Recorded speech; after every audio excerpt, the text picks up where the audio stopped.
Hello and a very warm welcome. I'm Rita Cool, a Senior Financial Advisor at Alexander Forbes. I'm pleased to be facilitating our discussion today. Our topic today is intergenerational wealth, how to build wealth and retain it for your family. People have been affected worldwide by COVID-19 for more than 500 days, but with vaccines becoming available to more people, we can start to look at a future post-COVID. This period has also shown us the importance of getting your affairs in order in the event of something happening. By doing proper planning, you can make sure that your family will benefit from your legacy long after you are gone. For our discussion today, Dale Irvine, the Executive Director at Sentinel International, will talk to us about the technicalities and practicalities of trusts. John G. King, the Chief Investment Officer at Alexander Forbes Investments, will give us a high-level overview of the investment markets. Craig van Zyl, a wealth manager, and Nelly Mbara, a financial planner, and I will then discuss how you can build wealth for yourself and your family at different life stages, using real-life examples and personal experiences. So to set the scene, let's ask Jonji to give us a view of what is happening in the market. Over to you, Jonji. Thank you, Rita. It's a great pleasure to be here. Today I'm going to take you through the major market themes that we see driving investor returns this year. Many of the themes actually started in 2020, post the pandemic hitting and many of the lockdowns that ensued globally, really affecting economic growth in many asset classes globally. Let's start with equities. Equities had a very weak quarter in the first quarter of 2020. However, they've rebounded strongly since then, and we continue to see, for instance, the US equity market hitting all-time highs. We don't think this is going to abate anytime soon. However, there's still a lot of risk in the system, continued uncertainty globally around the pandemic and the effects and perhaps more lockdowns. So we think that there will continue to be volatility, but we don't see any major risk to valuations at the moment. The next area that we look at is property, both globally and locally. From a local perspective, property has been very hard hit in the last few years. Property globally has been hit by the pandemic and the impact that that's had on the ways of work and the way that consumers consume and shop, and the impact this will have on shopping malls, for instance, really has affected many property companies. From a global perspective, property companies have recovered and fundamentals and valuations are very strong. As vaccinations continue to be rolled out, the visibility with the economic impact on those property companies continues to get a little bit clearer. However, locally, we still see fundamentals still a bit shaky. Valuations, whilst very attractive, haven't really driven any recovery in the property sector in South Africa locally. From an equity market perspective, we have seen a rotation out of resource stocks, which did very well last year. Last year, many globally governments were supporting their economies by investing in infrastructure, and this is very good for resource companies. However, locally, we've seen a switch from those resource companies listed in South Africa towards your SA Inc. companies, showing very attractive valuations, and as economic growth starts to recover in South Africa, allowing investors an opportunity to get some great companies at low valuations. If we look at China, China's seen a very big technology sector regulatory impact from the government. The government is regulating Chinese technology companies, and there's been a crackdown on those companies, and that is affecting valuations. That's very significant for us in South Africa, as our largest equity stock is related to a technology stock in China called Tencent. The local listed equity is called Naspers, and this is something that we're watching very closely. This Chinese regulatory crackdown I'll talk about a bit later on. From a bond perspective, South African bonds remain very attractive. I've got a chart after this to show you how attractive they are relative to their emerging market peers. And lastly, there is a divergence in economic recovery. Vaccination rates aren't the same pace everywhere, and that means certain economies will recover a lot quicker and be a lot stronger than others. That means there's going to be a difference in the returns that the asset classes in those economies deliver for investors. Just looking at South African bonds, this chart is showing the difference between valuations. It's talking about the risk premium inherent in different economies, and it's comparing South Africa with its emerging market peers. What the chart's effectively telling you is there's more risk in South African government bonds versus Mexico or Indonesia or the other countries on this chart. The only country that's got a worse risk premium is Turkey.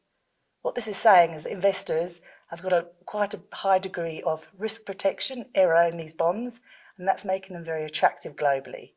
You can see here, this is really talking about currency risk and government bonds in South Africa are very attractive for international investors. Now let's talk about inflation. Inflation is something that none of us have been used to for quite some time. In the last 10 years globally and locally, inflation has been very low.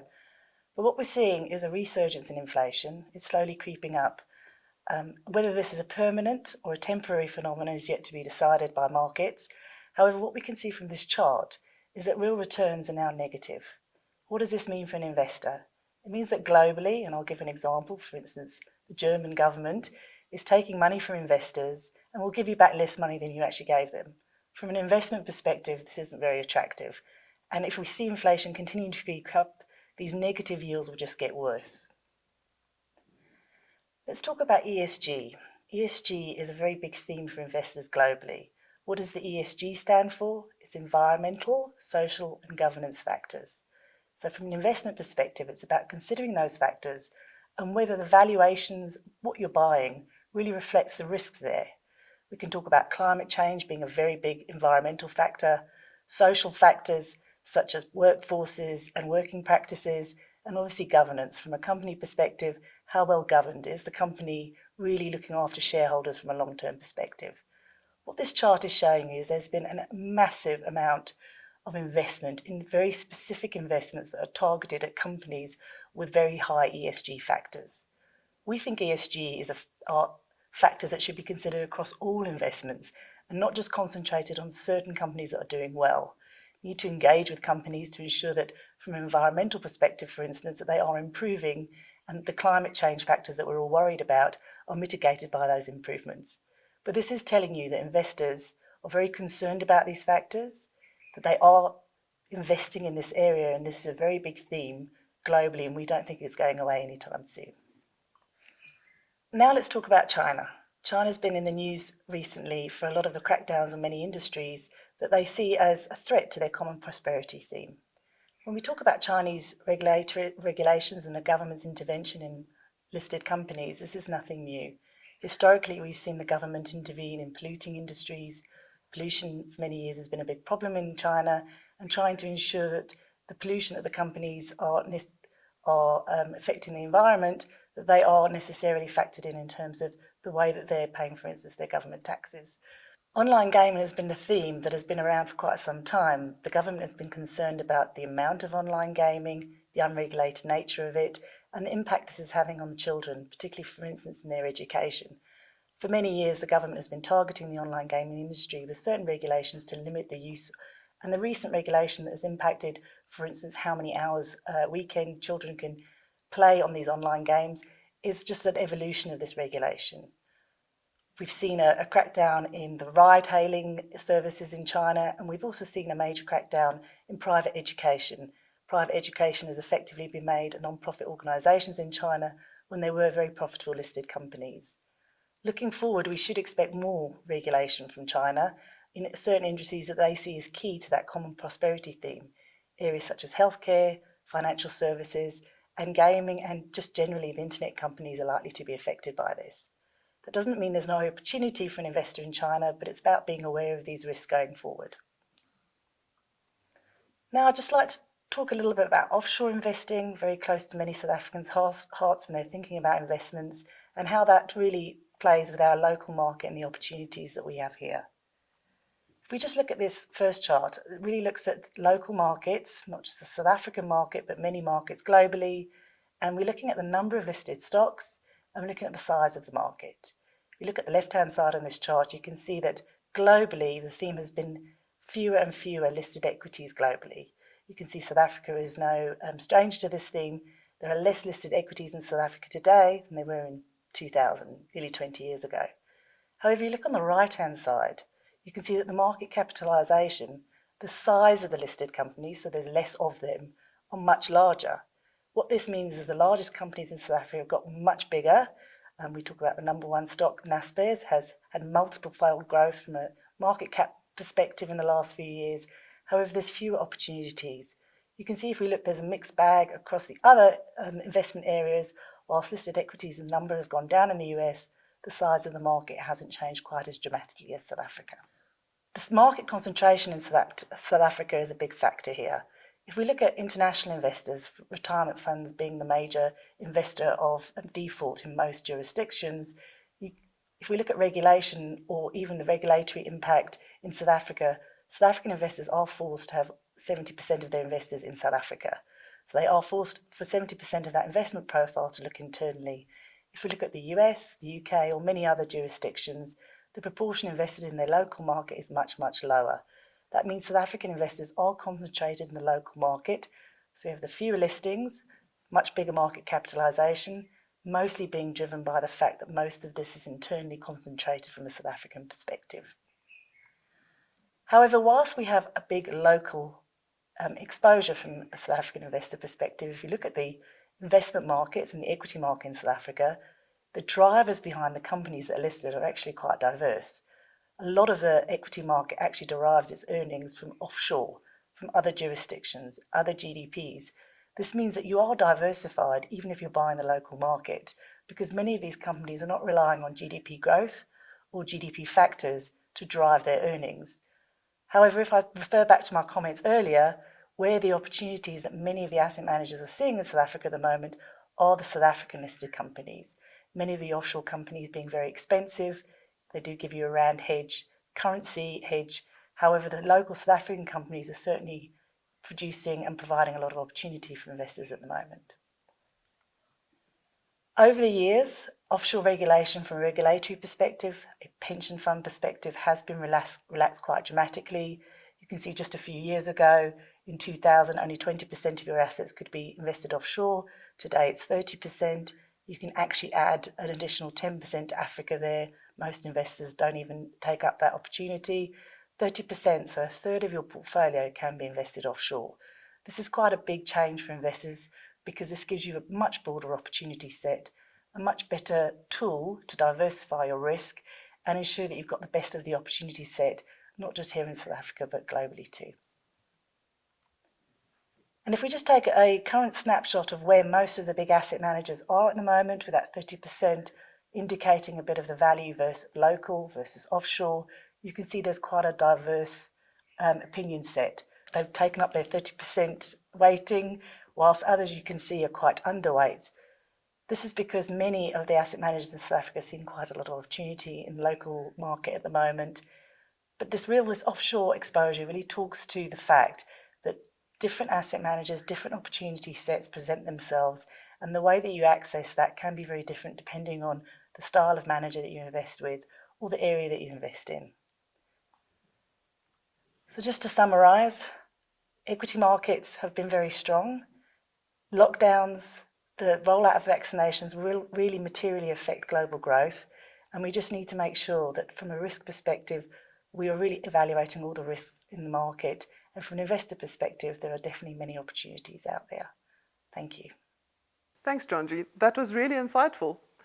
Now that we have a view of the market, let's hear from Sentinel International about the pros and cons of trusts. Unfortunately, Dale could not join us in the studio today, but we did chat to him earlier this week and have a recording to share with you. Rita, thanks for the invite and the opportunity to address you guys. I'm sorry I couldn't be there in person, as close to in person as one comes these days.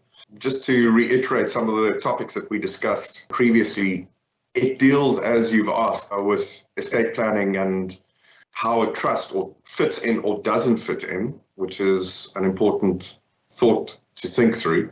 So any estate plan starts with a properly drafted will. It doesn't start with a trust. A trust may be necessary, especially when we are dealing with vulnerable people. So spendthrifts, people who are medically vulnerable, people that are psychologically vulnerable, people that are vulnerable from an age point of view. I would be seriously considering using a trust for vulnerables. What we find quite a lot in planning is that the vulnerables are catered for inside what's called a testamentary trust. In other words, the trust created in terms of the will. They're very inflexible. To change a testamentary trust, you've got to go to court and have the court overrule the will effectively and bring amendments to it. So what we're using at the moment is something called a freezer trust, which is an inter vivos trust, one that is created in terms of South African law of contract, and that you put in the bottom drawer, hopefully never to use, but if necessary, it can then be taken out and then implemented to look after the vulnerable person. So what you would have is a construct where the will bequeaths a certain amount of assets or all of the assets to this inter vivos trust, this living trust. One wants to use the common term.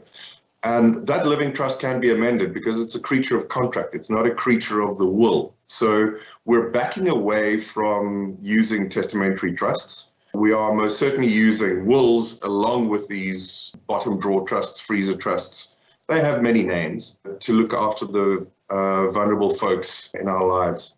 We're also using quite a lot of vested trusts these days, largely driven by one simple fact, and that's that our medical science is doing the society a disservice by lengthening the person's lifespan well beyond their health span, well beyond their mental span. Now, let me just go through that again. The first thing that we're finding is that people's mental span gives in, then their health span, and eventually their lifespan. Now, the gap between the person's mental span and their lifespan can exceed a decade. And during that decade, you're vulnerable, you're exposed. Either you or your spouse is exposed during that period. And the only recourse at the moment, well, I say the only recourse before our planning was to go via the curator appointment process. However, if you have a vested trust, meaning that the beneficiaries have all of the rights to the ownership of the trust, except they don't have the control as to how to invest the assets, the vested trust performs exactly the same sort of function as what a curator does. However, you don't have a court-appointed curator, you have your own family-appointed trustees doing the control of the trust, yet you as beneficiary receive the benefit. So if someone is feeling that they are starting to slip mentally, they can create a vested trust. They can transfer the assets from their own name to the vested trust, and oddly enough, free of donations tax and free of capital gains tax, because you are the owner of the assets. It's going to be a fight with SARS because the registration will have changed from the name of the natural person to the name of the trust, but we are hugely confident that there's no capital gains event that takes place. You're simply placing the assets in the hands of someone else, but you remain the beneficial owner. So that obviates the requirement for a curator. It obviates the requirement to go to court to have the curator appointed. It also, we find it quite useful because we find spouses where the one spouse is vulnerable and they're both 80, and the spouse who is in control of their faculties is worried that he or she passes earlier than the one who is vulnerable, therefore leaving the surviving spouse who is vulnerable even more vulnerable. Now, up until we finally get an enduring power of attorney, and I'll come back to that in a second, we are stuck in South African law with the fact that once you have lost your faculties, or once you have lost your ability to withdraw the power of attorney, there's an automatic withdrawal of that power of attorney. So it's all very well saying that I've given my son, this is factual, I've given my son in Australia the power of attorney to look after me and my wife who is vulnerable. The fact is that power of attorney is invalid the moment that you A, pass, or you lose your faculties. We are champing at the bit and fighting with the Department of Justice to get enduring powers of attorney, which means that they last beyond your mental incapacity. This has been a 20-year fight. I'm not sure how long it'll take before we get this, but until that happens, the only solution to date has been the appointment of the curator, and the solution that we're offering is the creation of a vested trust. So no one else can get their nose in the trough. There's no other beneficiaries. There's no donations taxes between the individual who's donated. There's no estate duty between the person who's passed away to a vested trust with only the spouse as a beneficiary. So we don't get around, or we get around capital gains taxes, we get around donations taxes, and we get around estate duties like that. So most certainly, coming back to the original discussion question, was when do we use a trust? If there are vulnerable people. So you can tick that box. In a consultation with somebody walking in who wants to use a trust, our first port of call is to get them to convince us that they need the trust. So we don't flog trusts. We're not trust salesmen. We are service providers. Internationally, we have found for a couple of years that the general tide is against the use of trusts, and we must accept that the tide will also be against us here in South Africa, both in the format of compliance as well as anti-avoidance regulations and provisions. Compliance has got many, many unfortunate levels. It's like a never-ending onion that just has layers and layers and layers. The two most important components of the compliance is the time-consuming nature of a trust, because the KYC or the FICA or the FATCA or the phase for a trust is massively time-consuming.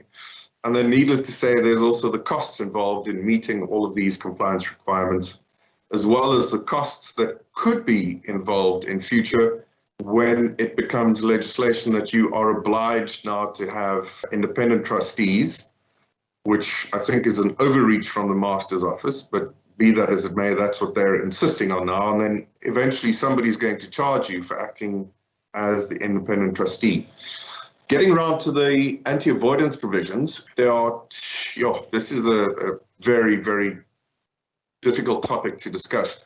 There's the South African anti-avoidance provisions, which I think most of you are au fait with, largely contained in Section 7, the anti-avoidance provisions that deal with trusts, and Section 7C, which deals with large loans made to trusts. We haven't yet gotten into the situation where loans made from trusts to beneficiaries are attacked, but we must assume that that will, in the natural course of things, result in a change of legislation. The most important anti-avoidance provisions that I'd like to discuss now are the ones that we don't know about. I know that sounds like Donald Rumsfeld at his worst, but those are the anti-avoidance provisions that deal with offshore trusts that the Australian Tax Organisation or Her Majesty's Revenue and Customs or the New Zealand Tax Authority or the IRS or the Bundesfinanzamt in Germany or the French fiscal impose. So let me just say that again. We are dealing with offshore anti-avoidance provisions that deal with offshore trusts. Now, it'll come as a shock to you to learn that South African trusts are seen as an offshore trust in Australia, in New Zealand, in the UK. They don't say Jersey trusts bad, South African trusts good. They say offshore trusts bad. And the reason that we suddenly are now interested in these anti-avoidance provisions is because our beneficiaries, because of the diaspora, our beneficiaries live in these countries. Now, you can imagine the absolute train smash when you have an Afrikaans drafted trust with beneficiaries in New Zealand, the UK, and South Africa. And the will is also in Afrikaans, and the will basically says, I bequeath everything to the South African trust.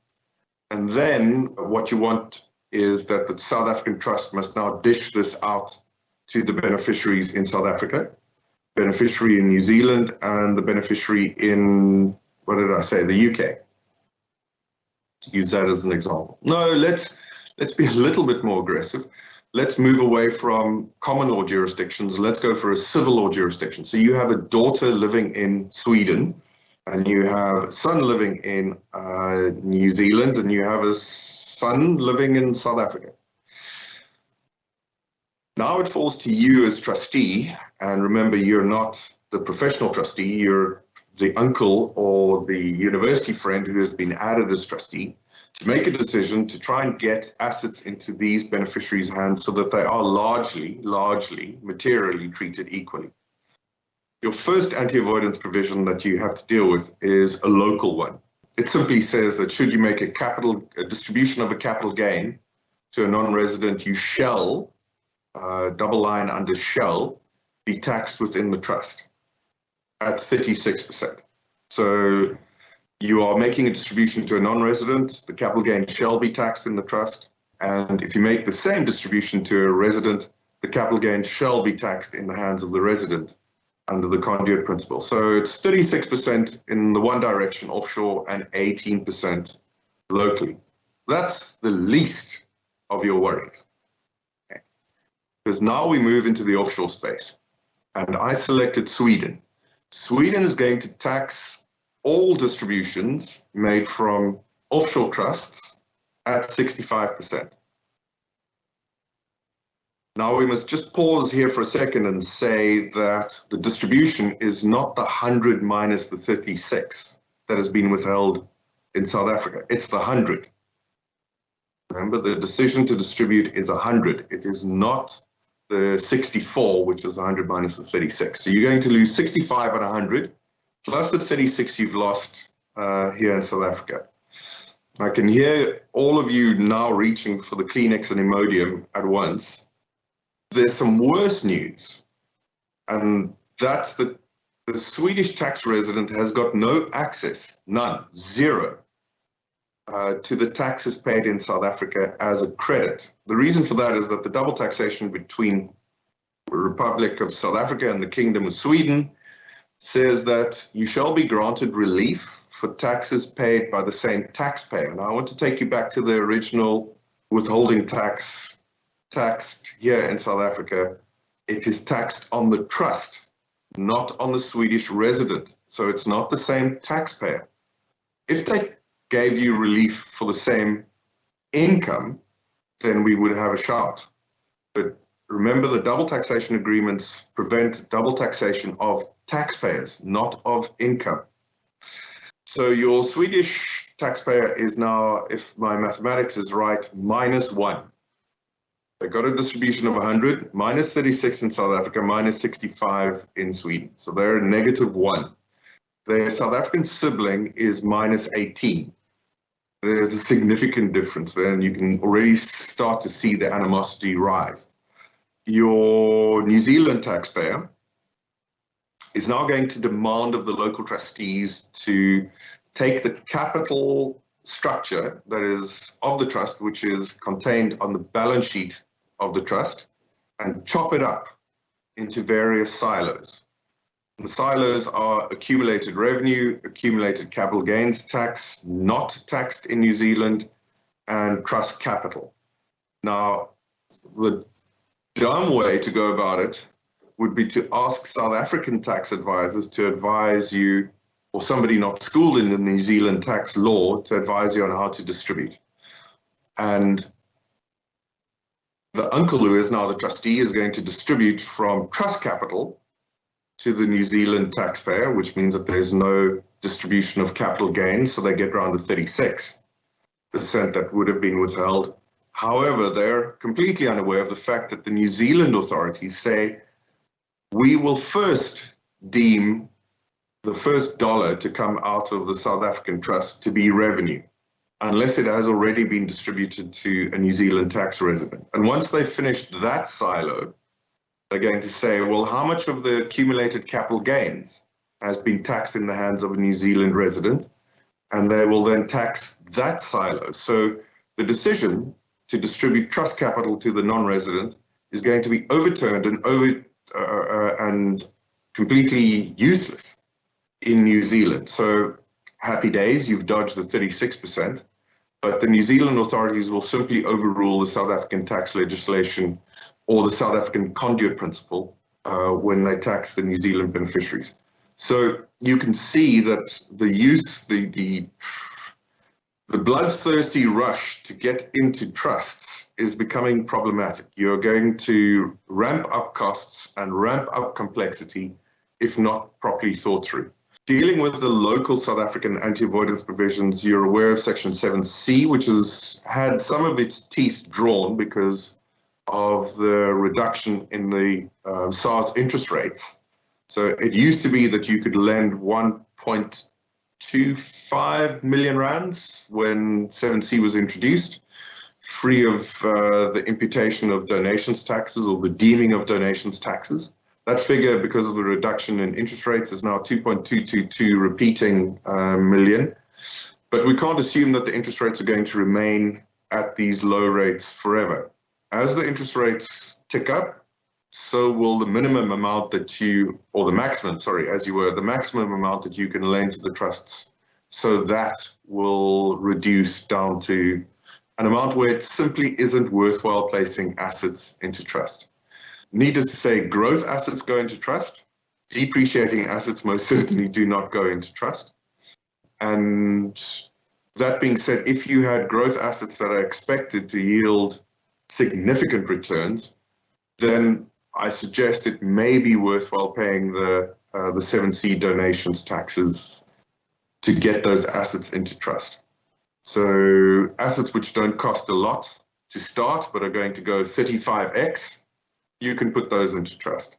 Assets which do cost a lot and would create, remember the accounting entry would be credit your asset, debit loan account. Assets that have a very large contra in the loan account going into trusts are going to cost you a lot of time in keeping it going. So yeah, coming back, the client has just walked in, wants a trust. We determine whether there's a vulnerable person involved. If yes, we'll try and make it work for the client. After that, we then oblige the client to tell us why they feel they need a trust, because our departure position is that you don't, and that estate planning is best done via definitely by a will and maybe with a combination of will and trust. And from there on, we'll take a look at the type of asset that could possibly go into the trust. As I say, if it's a 35x or a 10x or a 20x type asset, we'll probably consider it. And if not, then we'll rather walk away from it and maybe look at a combination of the will and a freezer trust. But one of the most important questions to ask is, where are the beneficiaries of these trusts? Are they in problematic jurisdictions?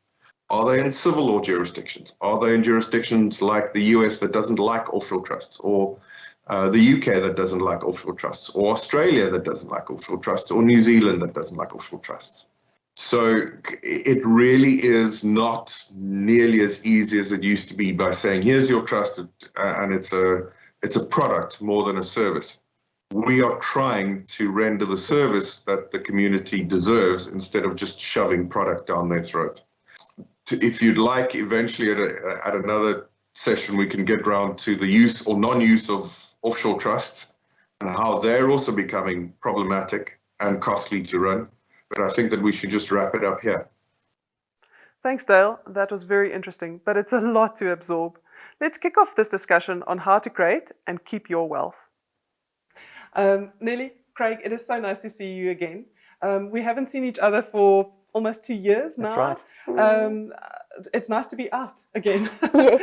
So let's have a nice chat about intergenerational wealth, and we're going to look at how to make it and how to grow it, and then what to do with it, because we've just had a fantastic presentation by Dale, had some very interesting insights. Yes.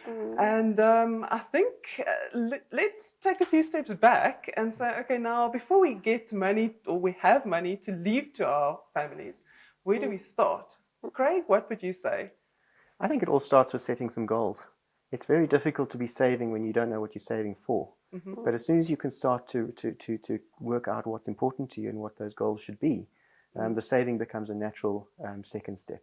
But for many people as well, I think just start small and build it up gradually. That's where most successful people have done, just starting small. Nelly, your goals, you've looked at them? Yes, personally, my goals obviously would be to, as the topic for today is creating generational wealth. So my goals do align with what I want as my desired outcomes would be to leave a legacy for my family.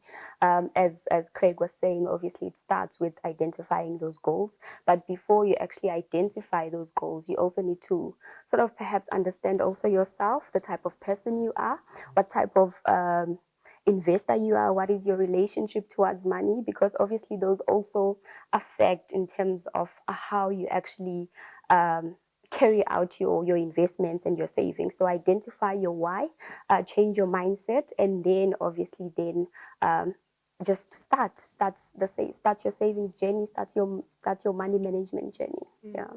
Because I think, well, I know that I have a different why from you two, and I think any one of our listeners today will have a different requirement as well, and a different definition of wealth.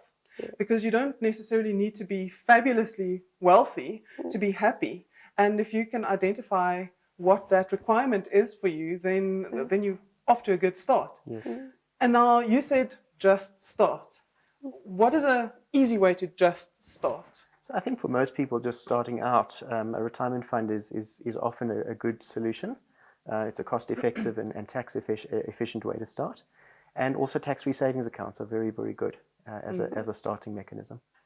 I want to add to that retirement fund because it is something that's underestimated.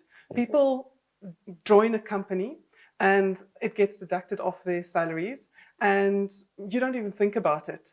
And then 10 years later, when you leave the employer, they say that you've got this pension or provident fund and you didn't even necessarily think about it. But it started slowly. And if you can be strong enough not to touch it, the growth is tax-free and over time it accumulates. And that is why it becomes the largest asset that most people will have. Yes. So that's definitely underrated. Yes. Nelly, how is a tax-free savings account for you? Because the one thing that you achieved through your COVID journey is to become a mother. Congratulations. Thank you. And I know a tax-free savings account is quite nice for children's savings as well. Yes. Can you tell us a little bit more how you would use it? Yes, so basically, as you said, tax-free savings account is a beneficial tool to utilize for your children's education. Basically, as also Craig had said, is that the growth within that fund is also tax-free. So what better way to save than to save in a tax-free savings account, accumulate that long-term growth, obviously through compound interest as well. And obviously the growth is tax-free, and it's sort of a no-brainer to utilize that. And you start small because it's only 36,000 Rand a year that you can contribute. So it's not like you need thousands and thousands at one point in time. Yeah. So the other thing that a little baby would make you consider is, well, first of all, am I sleeping enough? And second of all, who's going to look after this child? So if something happens to me. So has that adjusted maybe some of your financial planning goals and things that you've looked at what you need differently in your life now that you had your daughter? Yes, so it has been a major shift in terms of how I view things, how I view my finances, how I view our household finances, because before it was just myself, and as well then I joined another person, of which then I had to align my goals to their goals, so we had to merge our goals, and obviously in merging those goals, then a new baby was born. Now we are accountable for that baby as well, to say we need to then build a legacy for this precious soul that we've brought into this world, and obviously we need to also safeguard that legacy that we are building. And obviously whilst you are acquiring wealth at a very young age, not that I'm too young, but obviously we are sort of still at the start or at the mid of our careers. So the best way also for us to make sure that when we are no longer there, our child will be taken care of, is for us to have a life cover in place, so that when we are no longer there, that life cover is payable to then take care of the needs of the child, whilst I'm still saving and acquiring the wealth that obviously we are all trying to acquire to leave that legacy. We saw in Dale's presentation how difficult it could potentially be if you have children in different jurisdictions.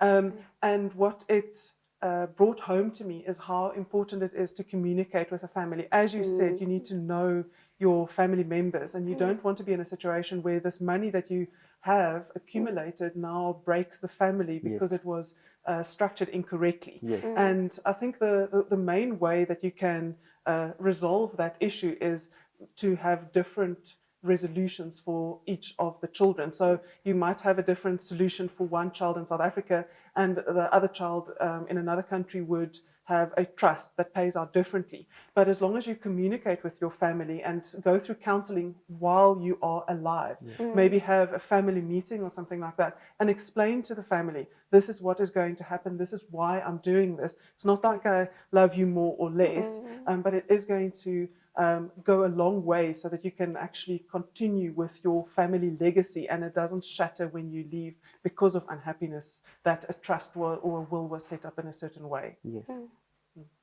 Very much agree with that, Rita.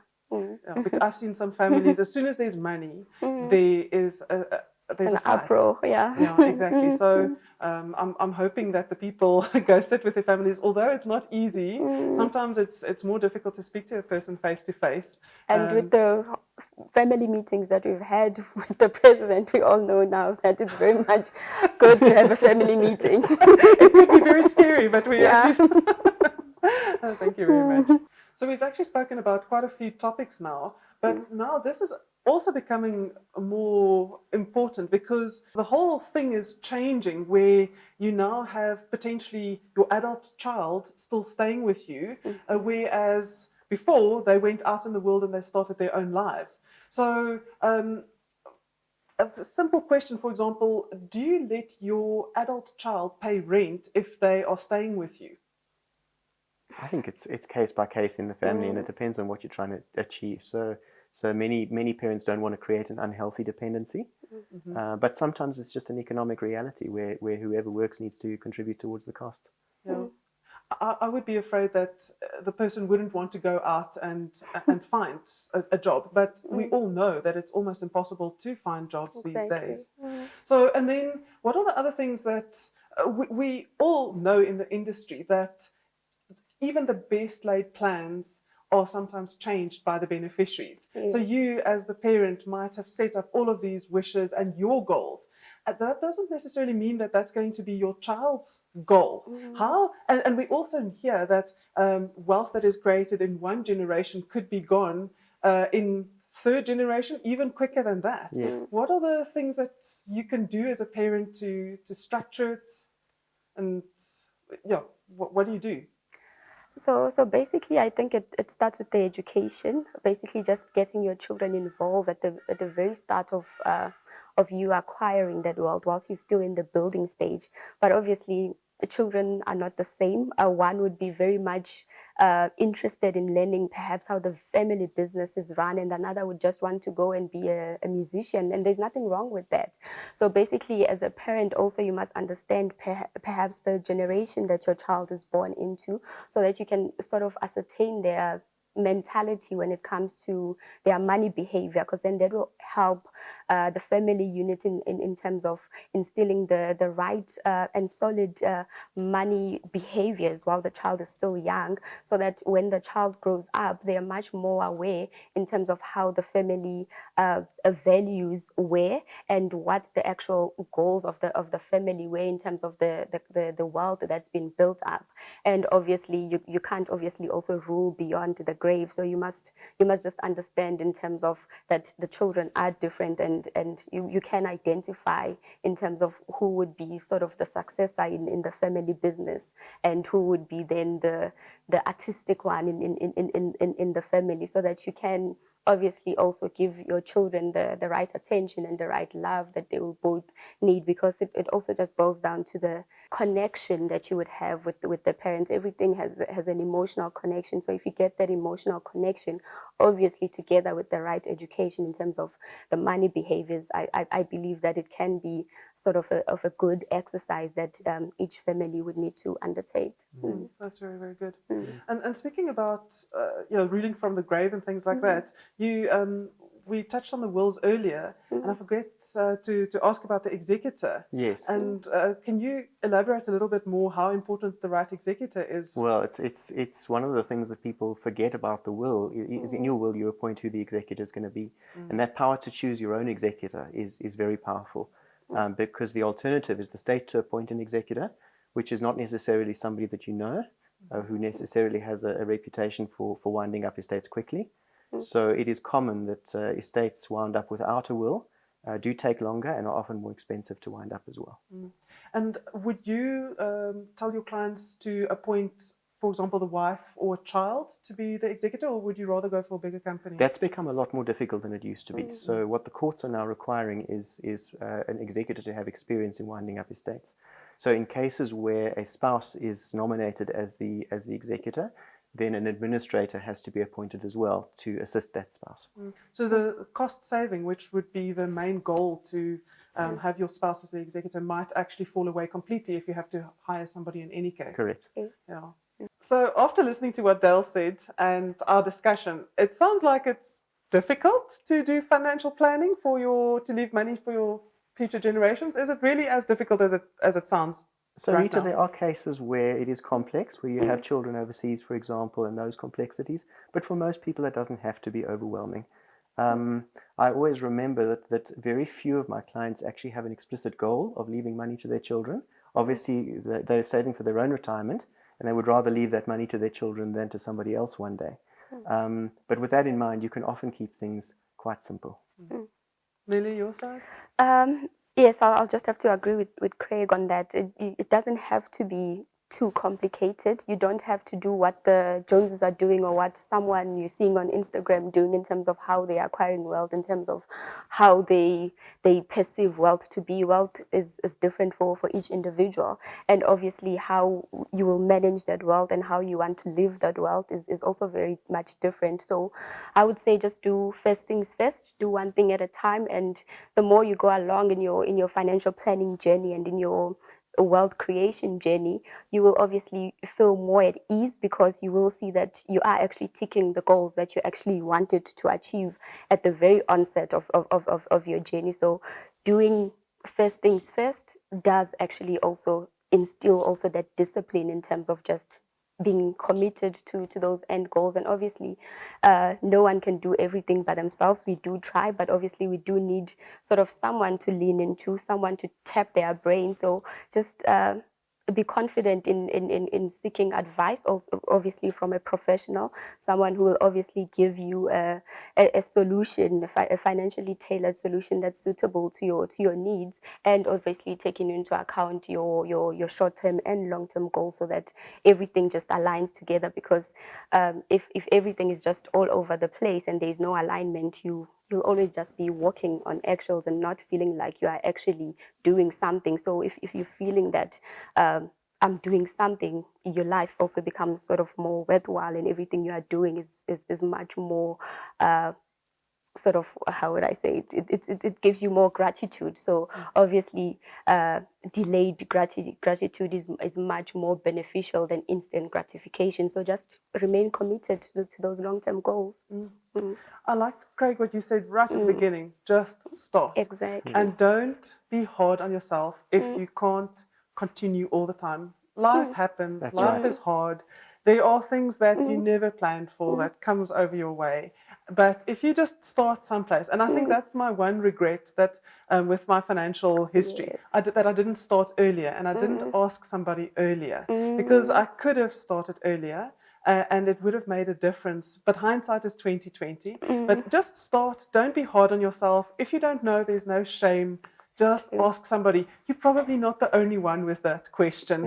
And money is worse than going to a doctor. You'd rather take off all your clothes and show somebody what your salary slip looks like. But just ask somebody who has the information and who will be able to help you to set your goals as well, and take the journey with you. Hold your hand and say, okay, well, we fell off the wagon a little bit here. It was Christmas and lots of money got spent for that, but let's see where the next goal is going to go. So I think it's actually easier than we thought. It can be. It can be. Yes, definitely. And Craig, the life cover through a will, how important is that? It can be for estate planning, where you have an estate that has a lot of illiquid assets in it, so businesses or properties that are difficult to divide up to pay the costs of the estate and the taxes involved.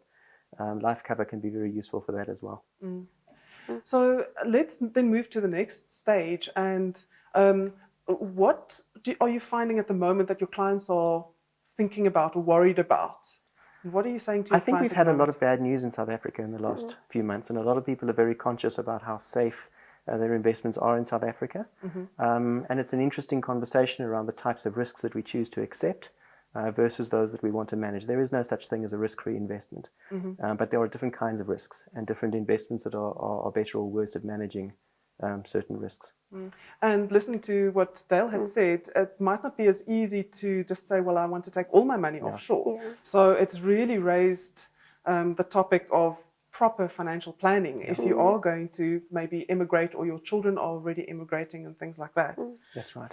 Yeah. So Nelly, and your clients, you say that you have an older group of people. Yes, so I basically can take different types of clients. Obviously, they're at the different stages in their lives. Some are still just acquiring the wealth, and most of them actually are retired. So their outlook is much more different than a young person. Obviously, they are mostly worried about just making ends meet, because obviously, as Craig was saying, the economy has changed quite a lot, and obviously with the pandemic, it also has shifted people in terms of the mindset, exactly, also how much you are able to afford with what you have. So making ends meet has become such a problem for the retired clients, because obviously they are dependent on just that living annuity that they have acquired, and obviously the more they have been in this investment journey, they have been also withdrawing an income from that investment. So they are at a stage where they are mostly depleting their investment, and obviously then it is a sort of a wake-up call to say, this is where I'm actually at in terms of the age that I'm at, and I can't make it per se, so what do I do now? And obviously then it goes back to, now you are depending on the government grant, and you are dependent on your children for the income. Are you finding that your clients are moving over from living annuities into guaranteed annuities at the moment? So yes, most of them are, but then to be honest, some of them not so much, because obviously in a living annuity you still have that option to sort of make changes to the income that you are receiving. So clients do want sort of that flexibility, even though they still have a lower fund base, but because they are used to perhaps getting an 8,000, and then when you do a fixed annuity quote and you see that actually from this fund credit that I have I can only get 6,000, then they do tell you that no, I can't afford to go down to 6,000. So that's also bringing us back to making ends meet, because already you have so many commitments with the amount of money that you have been accustomed to receiving on a monthly basis. Craig, with the living annuity, the benefits, where are the pitfalls with living annuities and the benefits? So with living annuities, you always have to assume that you're going to live a very long time. Otherwise, there's a risk of running out of money while you're alive. And actually, as you calculate the numbers, you can afford to take less out of a living annuity than what a guaranteed annuity would pay you. So a living annuity is a great tool for estate planning purposes. You can leave the money to beneficiaries when you pass away, but there is a risk of running out of money while you're alive, and that needs to be very carefully considered. And then the nice thing for the intergenerational wealth planning with a living annuity is the fact that you can specify your beneficiaries, and then they can do what they want with that, either take it in cash and pay tax, or set up their own living annuity, and then that becomes a perpetual investment. And the other nice thing is it's outside your estate. Yes. But the one problem is that you don't have any say over how your beneficiary is going to spend that money if they get it. That's right. So it might not be exactly your wishes. That's right. So now coming back to another way that you can plan, and Del also mentioned this, the very basic thing about how to set up your wealth plan going forward is having a will. Yeah. So where does a person start? There are various providers that can put wills in place. Most of the wills we do are actually fairly similar. It's what we call a standard will, where people would leave everything to their spouse first of all, and then to the children. So it doesn't need to be a particularly complex set of instructions before you need to write a will. But everybody really does need to have one. Lillian, for children especially, there's some tricks there. Yes. So definitely, as Craig was saying, a will is very much beneficial, because you need to state your wishes so that obviously they are carried out once you've passed away. And obviously, for myself, a will is even much more valuable, because obviously, if I was to pass away, I'll be leaving behind a minor child. So I need to safeguard my child so that the inheritance that I leave her doesn't go into a guardian's trust. So if I do mention in my will that I want the benefits payable to my child to go into a trust, then that makes it even more easier for for the child to inherit through the trust, as well as obviously it will help her in terms of when there's custody battle issues when I'm no longer there, and as well as perhaps if she has a guardian and that guardian perhaps misuses the inheritance that would be payable to her. So it safeguards also you as the parent to make sure that you have left your child in the right sort of situation. No, definitely. I cannot understate the importance of a will, because you are not there anymore to speak for yourself. Yes. So you need this piece of paper to speak on your behalf. And I find very often that the one spouse would come to me and set up a will, and then I say, but what about your spouse? Exactly. Oh, no, I don't know if he or she has a will, but you both need one, because especially if you're married in community of property, you are going to be the person who's struggling trying to settle their estate if your spouse didn't leave a will for mentioning you. So Yes. it is crucial. And like you say, it's not that difficult or even that costly. There are free wills out there that you can do, but I would definitely still recommend that people speak to a professional. Exactly. So, yeah. Craig, we spoke earlier and you mentioned that you've got some very interesting ways to manage your finances. What tips can you give us? Wow. I think it's very important to know where the money is going. And very often we meet people who really don't know where the money goes at the end of the month. It's always an important start if you want to plan for anything, is to know where the money is going now. So have some sort of way of measuring that is a building block that I think has so many benefits. And you mentioned your mom, low tech. It really doesn't have to be complicated. My earliest memory was sitting around the kitchen table with my mom with a piece of paper and a pen, and recording where the money went. And it's a discipline and an accountability to self that really does have a lot of benefit. Yeah. Lily, any tips that you can give us that you can think of? Yes. Firstly, I'll just have to agree with Craig there that obviously it starts with channeling your funds. So if you don't know where your money is going, how are you going to manage your money? So basically, it starts with you identifying exactly where your money goes to, and obviously. We can't shy away that everyone is sort of cash strapped at the moment, because obviously everything around us is just so expensive. So in as much as I can say I don't have any funds to spare and save, but if I sit down and I really look at my budget and I see where exactly my money is going to, I'm sure I can find a few 100 rands there, a few 200 rands there that I can put away into a savings vehicle. Obviously, as I see that savings vehicle is growing and acquiring some interest along the way, it will also give me some confidence to put more funds in there, because the more you build is better than not even doing anything at all. So identify where you're channeling your funds, and obviously just be accountable for every rand spent, because every rand spent is a rand that you could have saved. Yeah, exactly. I think the one thing that I'm happy that I did was not buy too many cars, because they're really, really expensive. So I just drive my car for as long as I can, as long as it's safe.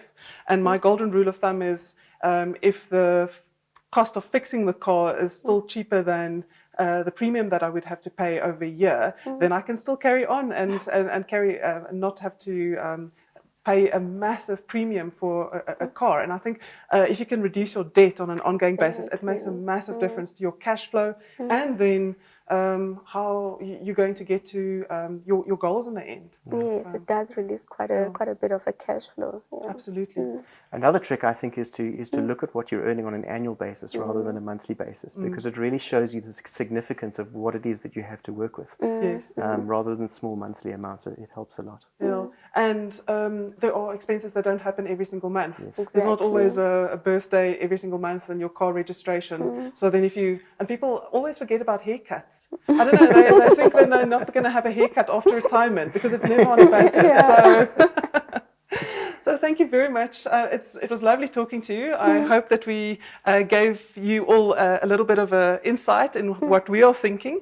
And if you would like to have more information, please speak to your financial advisor so that they can look at your specific personal circumstances. And hope to see you soon.